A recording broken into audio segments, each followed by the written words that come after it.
Continuamos na abnegação de Paulo. O que é abnegação? Abnegação é o contrário do egoísmo. Abnegação. Então eu sou abnegado, eu abro mão, eu tenho mão aberta, eu cuido, eu faço. Entendeu? Eu cuido do Senhor, eu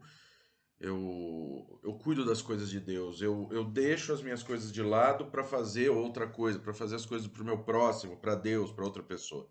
É o contrário de egoísmo. E aqui Paulo nos explica, entendeu, em detalhes, a questão da paciência divina, dessa longanimidade especial. Vamos dar uma olhadinha aqui, ó, do termo paciência. Ó, a estabilidade, a constância, a tolerância, entendeu? Que é a paciência, que é uma paciência que o Senhor nos dá. A paciência, a força, sabe? Nos momentos mais difíceis, nos momentos onde a gente está mais dolorido, o momento onde a coisa está mais complicada, o Senhor está do nosso lado nos consolando. Ele dá essa paciência para a gente, ele dá essa estrutura, ele dá essa tolerância, ele dá essa constância. Então, você apanha, dói, você se machuca, é triste, mas você mantém o seu nível de voo. Você mantém a altitude do voo independente da tempestade que tem, porque isso é uma paciência divina. Isso é força para continuar. Porque é o Senhor que nos dá essa condição, que nos dá essa força. Então Paulo vai explicar força nas aflições, nas privações, nas angústias. E nós vamos continuar vendo toda essa lista que Paulo nos dá. Tá bem? Verso 5, que é o que nós vamos ver hoje. Nos açoites, nas prisões, nos tumultos, nos trabalhos, nas vigílias, nos jejuns. Uau, nos jejuns, nas vigílias. Vamos lá. As tribulações externas da vida cristã, que está em 2 Coríntios 6,5. É outra categoria, tá? Mais uma vez, o apóstolo Paulo menciona 3 circunstâncias difíceis que ele enfrentou como ministro da nova aliança. A gente está falando de abnegação, mas a gente tem que parar para pensar que, mais uma vez, a gente se acha abnegado, a gente se acha longânimo, a gente acha que sempre estamos fazendo o que é perfeito aos olhos do Senhor. Não é? Quando na realidade não é isso. A gente sempre tá egoísta. Por quê? Antes de ontem eu perdi a minha avó que me criou. Ela foi pro Senhor, ela levou.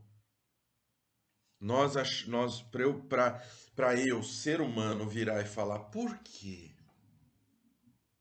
Eu não mereço isso. A minha vovó. É isso. Por quê? Porque o nosso coração é egoísta. Não pararia para pensar no quê? Poxa, ela tá sofrendo, 97 anos. Tá com dor, tá com muitos problemas, tá numa cama de hospital. A minha natureza egoísta ia querer o quê? Que ela ficasse anos naquela cama de hospital, sofrendo. Quem tem um pouquinho de conhecimento sabe o dano que é uma pessoa acamada há muito tempo. Vocês sabem a dificuldade, o problema que é, não é? Mas é o nosso coração não é abnegado. A nossa carne não é abnegada, ela é egoísta. Por mais que doa nosso entendimento, é essa a realidade, né? E aqui, né, o apóstolo menciona mais 3 circunstâncias. Esse segundo grupo apresenta exemplos particulares. Sabe, esse segundo grupo esse ano está muito a minha cara, porque esse começo de ano, para quem não sabe, no Nascido, nós nem foi difícil para a gente trabalhar no começo do ano.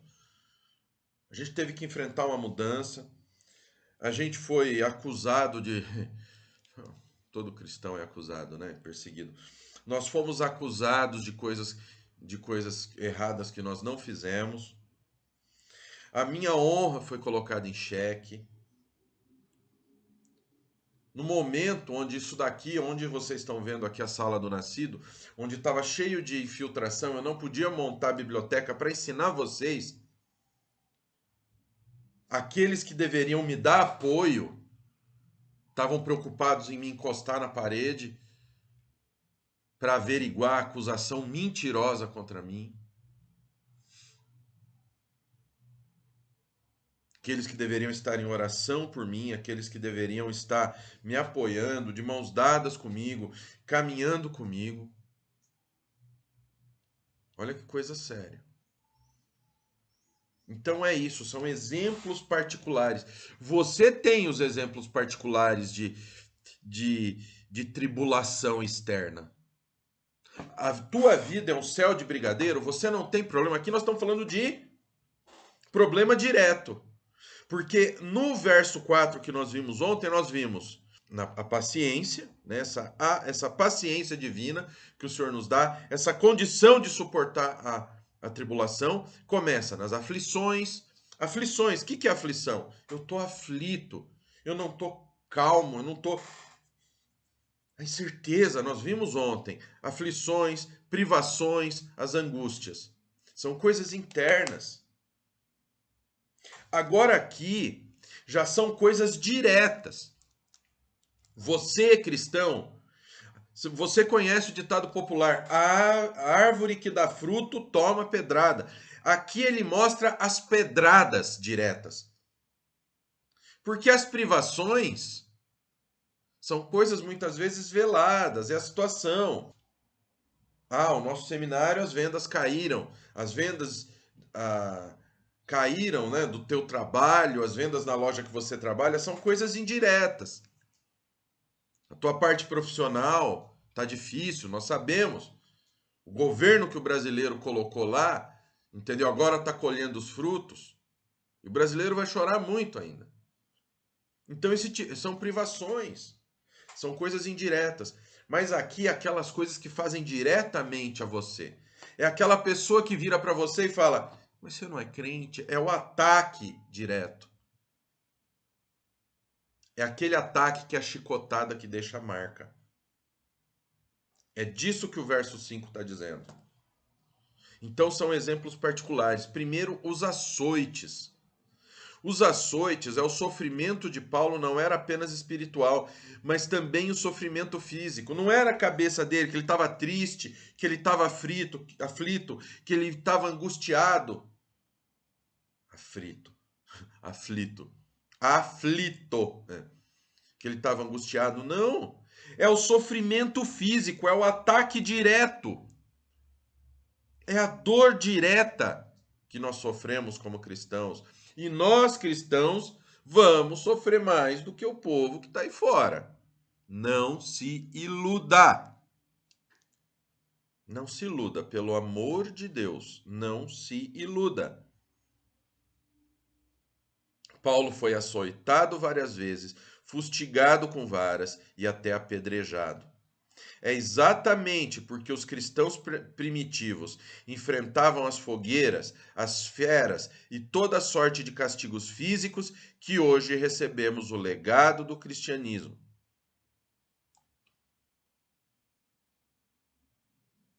Queridos, meu filho chegou em casa semana passada, na aula de história, fizeram debate a respeito de aborto.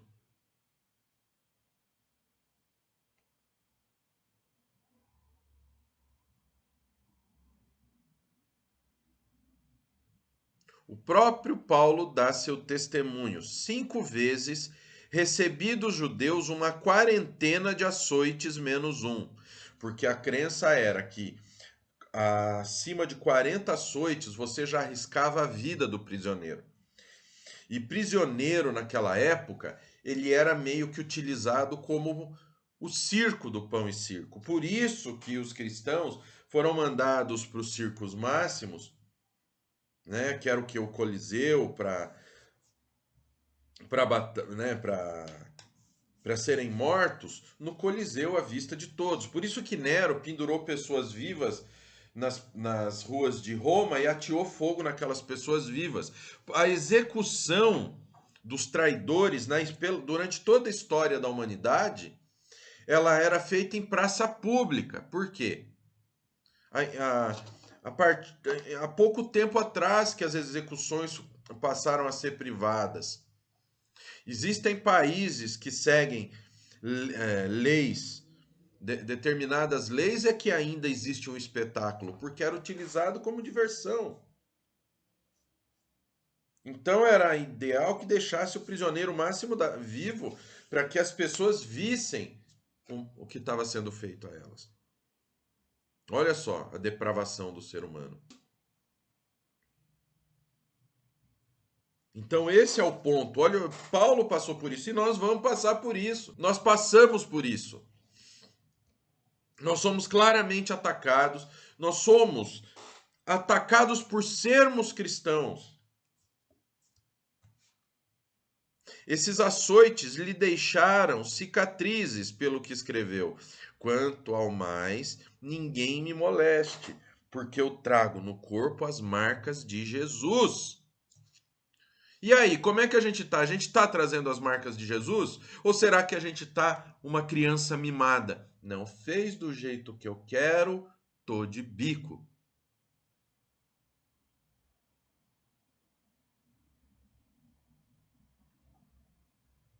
E aí?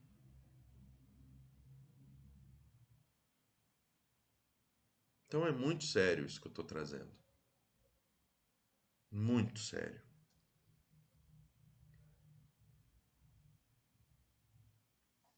As prisões, 2 Coríntios 6:5. Paulo foi preso várias vezes. O livro de Atos registra sua prisão em Filipos, Jerusalém, Cesareia e Roma. Paulo passou vários anos do seu ministério na cadeia. Ele terminou seus dias numa masmorra romana, de onde saiu para quê? Para ser decapitado. Ao longo dos séculos, um séquito de crentes em Cristo suportou prisões e esteve disposto a abandonar sua liberdade em vez da fé.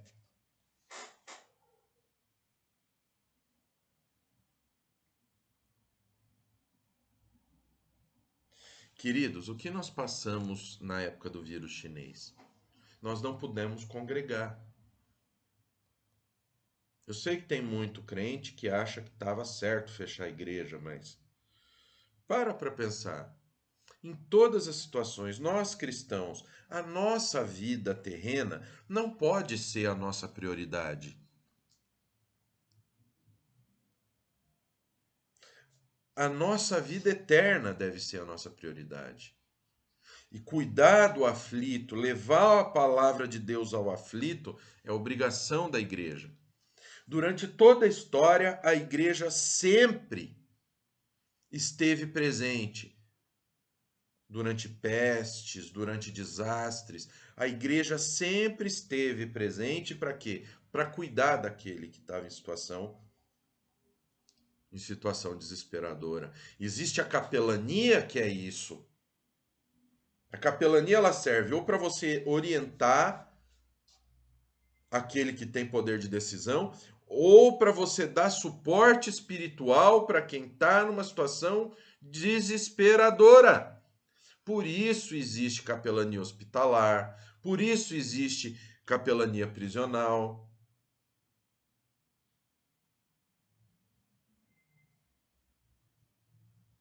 Para ajudar quem precisa. E aí durante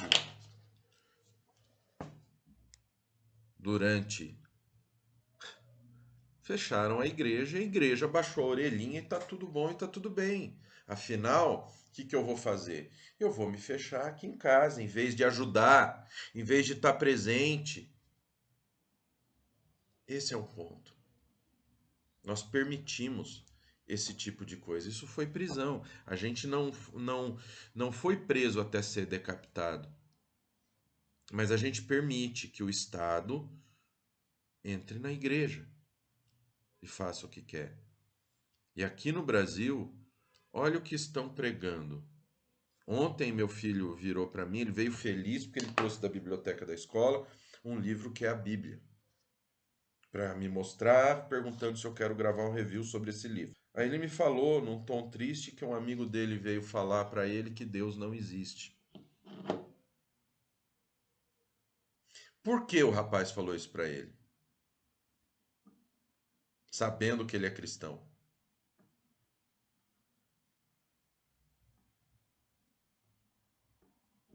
Percebem?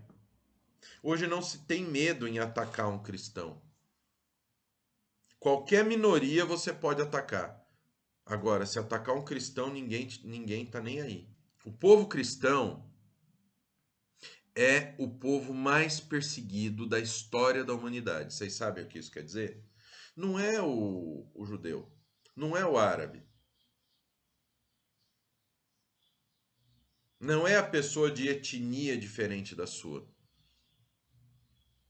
São os cristãos. Ah, mas aqui no Brasil é mar de rosas. Não, não é.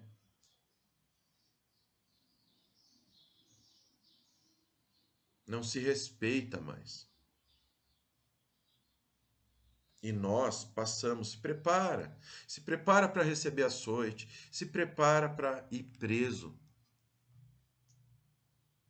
Tumultos, 2 Coríntios 6:5. Paulo não enfrentou apenas a severidade da lei judaica e romana por onde passou, mas também a violência da multidão translocada. Quantas vezes nós estamos vendo igreja sendo invadida? Um desrespeito à crença, um desrespeito à fé. Olha o que fizeram no Chile, olha o que aconteceu aqui no Brasil várias vezes. Pessoas ligadas ao governo brasileiro.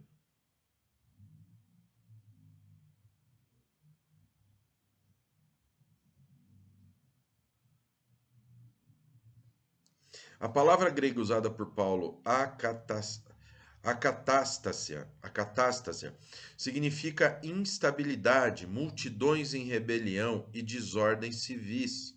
Instabilidade, um estado de desordem, distúrbio e confusão. Esses tumultos referem-se àqueles perigos criados pelos homens. Em quase toda a cidade por onde passou, Paulo enfrentou multidões enfurecidas, incitadas principalmente pelos judeus. Hoje nós temos um governo ateu, de ideologia ateísta militante, que fomenta o ódio aos cristãos. E o pior de tudo é que nós vemos cristãos batendo palmas para esse governo. Isso não é política.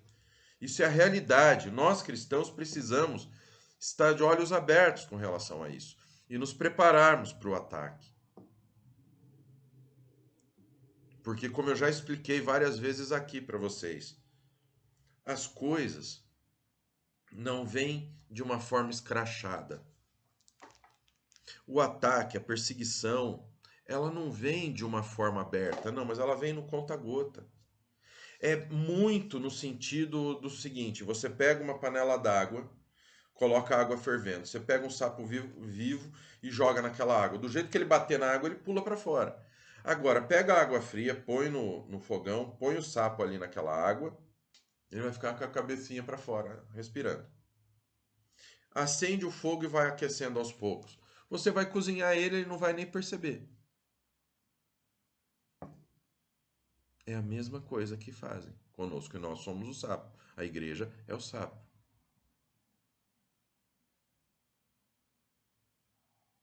Como cristãos, nós somos colocados como inferiores, nós somos colocados como errados, nós somos colocados como preconceituosos, que o cristianismo é o culpado por todos os males, quando na realidade o cristianismo é o contrário disso.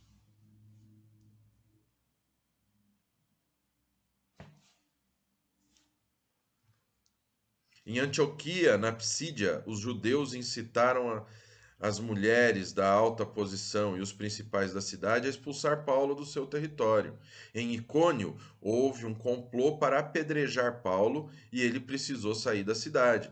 Em Listra, uma ensandecida multidão apedrejou Paulo. Em Filipos, uma multidão alvoroçada prendeu Paulo e Silas, açoitando-os e lançando-os na prisão. Em Tessalônica, uma turba procurando Paulo, alvoroçou a cidade, arremeteu-se contra Jason e sua casa. Em Éfeso, houve um grande tumulto e os amigos de viagem de Paulo foram presos. Mesmo durante o ministério de Paulo em Corinto, ele também foi preso e procuraram levá-lo diante do governador. Kistemaker diz que o pior caso de agitação civil ocorreu em Jerusalém. Ali, o povo amotinado procurou matar Paulo. Por todo lugar que Paulo pregou o evangelho, ele defrontou-se com multidões se opondo. Não pensem que o cristianismo vai ser recebido de braços abertos por todos. Não pensem. E aí a gente vem aqui em um ponto, no segundo ponto. Primeiro nós vimos os ataques diretos que nós vamos receber. Se preparem. Se preparem. Porque se crucificaram Cristo, imaginam o que vão fazer com a gente. Aí nós vemos as tribulações naturais da vida cristã. Primeiro, aí antes foram as tribulações diretas. As três provas que Paulo passa a mencionar não vieram de fora e nem de dentro, mas foram abraçadas voluntariamente por ele. Trata-se de provações assumidas voluntariamente por ele. Situações que a vida cristã nos coloca. Primeiro, os trabalhos. A palavra grega kopos, usada por Paulo, é muito sugestiva, pois descreve o trabalho que leva ao esgotamento, o tipo de tarefa que exige todas as forças que o corpo, a mente e o espírito do homem podem dar. Fritz Heinecker diz que kopos implica em trabalhar até fatigar-se, o cansaço que segue após o uso das forças ao máximo.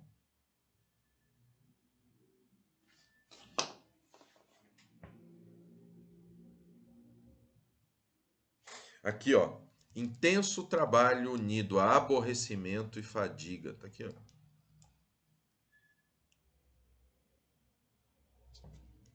O que isso está dizendo? Que todas as nossas forças, mesmo debaixo dos ataques, mesmo debaixo da perseguição, têm que estar ligadas para as coisas de Deus, mesmo que sejamos atacados por isso, mesmo que sejamos açoitados, mesmo que sejamos presos. Paulo preso estava escrevendo carta, rapaz. Paulo preso estava produzindo Bíblia. A gente tem oposição, o que a gente faz? A gente tem alguém que vem com uma palavra contrária, o que a gente faz? Não, vamos dar espaço para ele, né, para não contrariar, porque senão ele não vai prestar atenção no que eu estou pregando.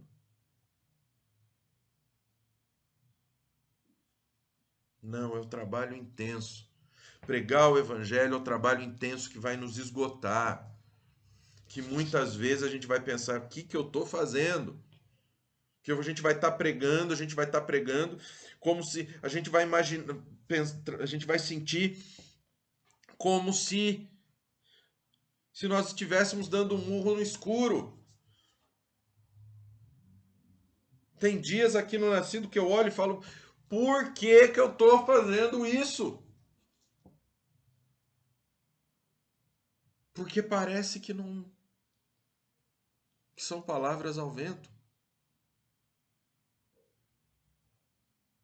Aí nesse momento eu vejo que eu tenho que trabalhar mais. Aí eu tiro força de lá da minha reserva. Tiro força lá de onde eu não tenho, que é onde? Do Senhor. Para poder continuar pregando, porque eu vou continuar trabalhando. E esse é o ponto. A obra de Deus é uma prioridade para a nossa vida, porque nos tumultos a gente tem que ter paciência, a gente tem que ter segurança, a gente tem que manter, mesmo na tristeza, mesmo nos ataques, mesmo na prisão, Mesmo nos açoites, a gente tem que trabalhar até o esgotamento, com todas as nossas forças, porque Cristo tem que ser o nosso, tem que ser a nossa prioridade total, por mais doloroso. Paulo chega a declarar que trabalhou mais do que todos os outros apóstolos. Será que a gente pode fazer uma declaração assim? Se nós pararmos para pensar, não estou falando que são vocês, que nós conseguimos tempo para tudo. Cuidar do filho, cuidar do trabalho, cuidar da casa, cuidar do carro, assistir o futebol do Parmeira que não tem mundial, assistir o futebol do tricampeão mundial São Paulo, do soberano. A gente tem tempo. Agora, para a leitura da Bíblia, para a gente conseguir 15 minutos para fazer aquela leiturinha sem vergonha e rápida, é difícil, né?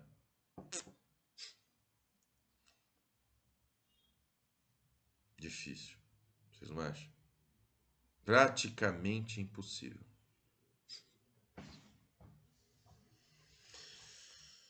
Aí vem as vigílias. Algumas vezes Paulo passava noites em oração. E, ou seja, o que eu estava dizendo já é um puxão aqui. Passava noites em oração e outras vezes não conseguia dormir em virtude dos tumultos e perseguições, quase sem trégua, que vinham a ele de todos os lados.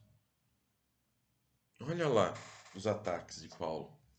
Que eu falei para vocês no começo, o que eu passei, eu entendo. É como os judaizantes que queriam calar a boca de Paulo e queriam que o povo voltasse às obrigações da lei. É disso que a gente está tratando, sabia? Eram pessoas que queriam que o nascido se conformasse a eles. Pessoas que queriam, pessoas que queriam levar vantagem sobre mim, sobre o nascido, como se eu tivesse alguma vantagem para ele levar. Eu, sendo um pastorzinho de porcaria. Um porcaria de um pastorzinho. E é incrível. Quando eu vou lá, pego uma credencial humana minha, falo, olha como eu estudei e ganhei esse certificado aqui, ó. Aí vem Deus aqui, ó, e fala assim, ó, ô Zé Ruela, você sabia que esse pedaço de papel, se você deixar ele na chuva, ele desmancha? E você acha que você fez muito? E as pessoas ainda vêm em cima de mim achando que vão levar vantagem, cara. Engraçado que as minhas lutas e as minhas dores, nenhum deles quer. Acordar às 6 horas da manhã e apanhar para configurar isso aqui, ninguém quer.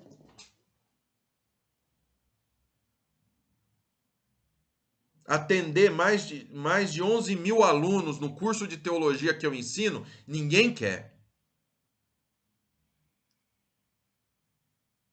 Tem uns malucos que me ajudam aí que, olha, eu oro muito pela vida deles, porque só pode faltar parafuso. Não é possível. Que eu falo por mim, entendeu? Eu devo ser muito maluco para ter embarcado nesse nascido de novo, porque olha, por que fazem isso? Porque vem sem trégua. Então as vigílias. Filho, vocês sabem que horas eu vou dormir? Eu não vou dormir antes da meia-noite. 6 horas da manhã eu já tô de pé. Mesmo nessa semana que você pode falar, não, pastor, tira um momento. A Vanessa não estava aqui, minha mãe me ligou, falou: olha, tô indo lá no hospital. Tô indo lá no hospital ver como é que tua avó tá. Que minha tia tinha ficado com ela. Isso era 10h40. Dali 20 minutos eu vi 3 ligações da minha mãe. Por quê? Porque tava no silencioso o telefone para eu gravar as coisas. Aí corri, liguei para minha mãe, que foi? Pensei, minha avó, será que ela melhorou? Teve alta? Que é isso que minha carne queria. Olha, filho, cheguei agora aqui. A avó faleceu às 2h45 da manhã. Sua tia simplesmente não avisou ninguém. Não sei os motivos dela, deve ter ficado tão atarantada, né, que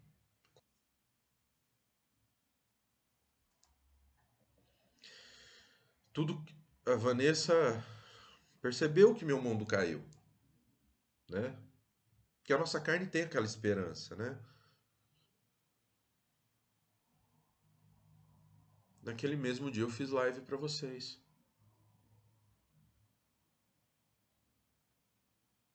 Sabe? Vanessa me levou para tomar um café.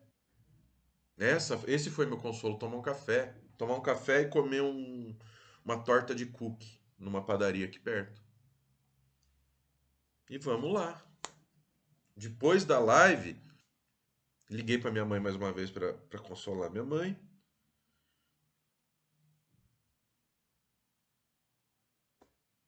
Aí vem o baque. Mas o Senhor está me consolando de uma maneira magnífica.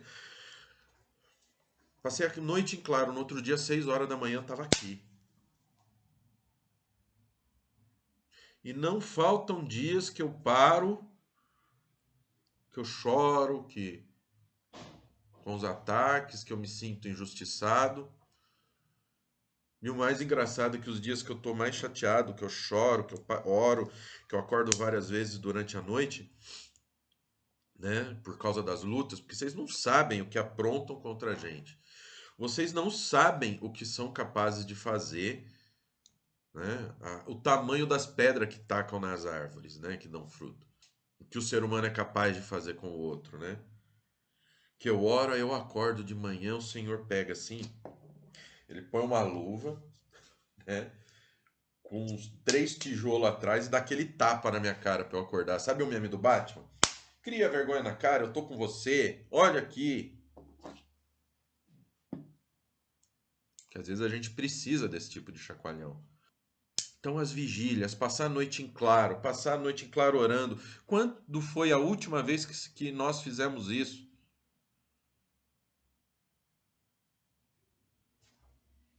E Paulo, no trabalho que esgota, para a obra de Deus, não é trabalho para ele ficar rico, não. É o trabalho na obra de Deus. Aí quando é a noite, não, agora ele vai dormir, descansar. Não, não tem descanso. Não tem sábado, não tem domingo aqui.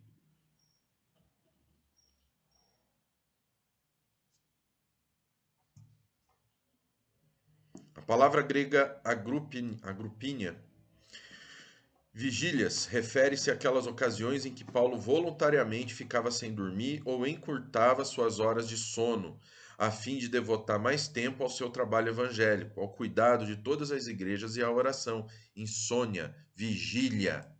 Paulo seguiu o exemplo de Jesus, passando muitas horas da noite e da madrugada em oração.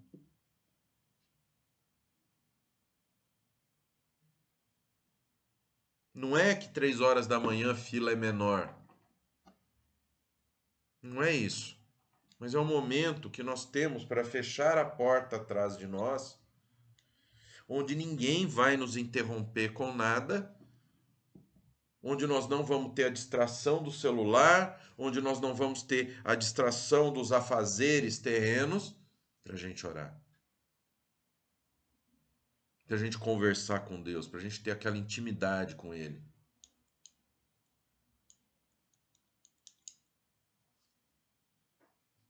Ah, então o senhor defende as orações na madrugada? Eu defendo a oração a qualquer momento. Os jejuns. Os jejuns referidos por Paulo podem ser tanto os voluntários como involuntários. A palavra grega nesteia, jejuns, refere-se ao jejum voluntário a fim de poder realizar mais trabalhos.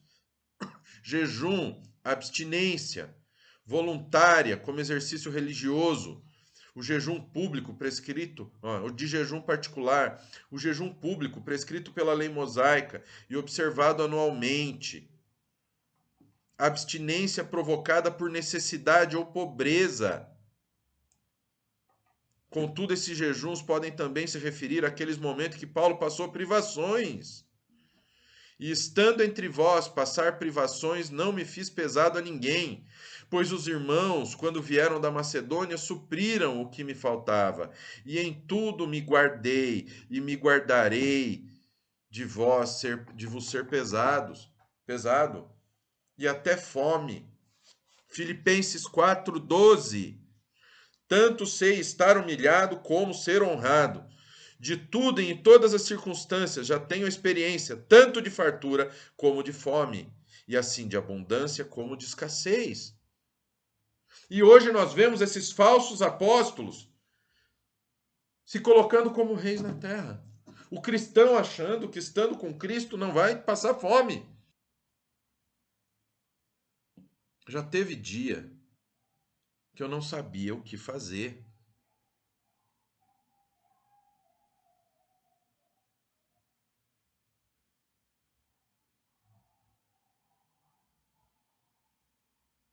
Já teve dia que eu não sabia o que fazer se a gente ia ter comida em casa.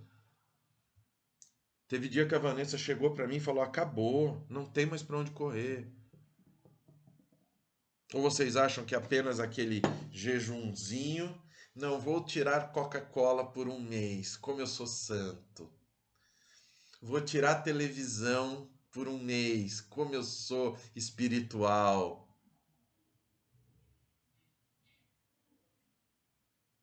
Primeiro que jejum não é isso. Jejum você vai fazer o quê?